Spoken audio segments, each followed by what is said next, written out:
সারা রাত উলঙ্গ ছবি দেখেছো, দেখে নিজের জামা কাপড় নষ্ট করেছো, অপবিত্র করেছো নিজেকে, অসুবিধা নাই। গুনাহ যা হওয়ার হয়ে গেছে, গুনাহ নিয়ে পড়ে থাকলে চলবে না। গুনাহ যা হওয়ার হয়ে গেছে, গুনাহ নিয়ে পড়ে থাকলে চলবে না।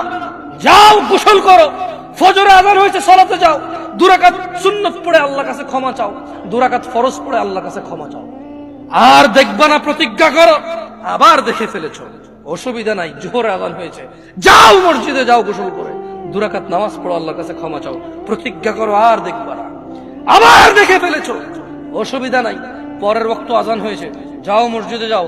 কারণ মনে রাখবা, সকল অপরাধ গুনাহ নামাজ যদি ছুটে যায় কুফরিয়া শিরকি হয়ে যাবে, ছাড়া যাবে না নামাজ। আমি কি বুঝাইতে পেরেছি? তোমরা কি, আমি যে জন্য আসছি, আমি কি তোমাদেরকে কোনো মেসেজ দিতে পারছি? পারছি তো? তাহলে এবার আমি বিদায় নেই। জাযাকুমুল্লাহ খায়র ওয়া আহসানাল জাযা। ওয়াসসালামু আলাইকুম ওয়া রাহমাতুল্লাহ।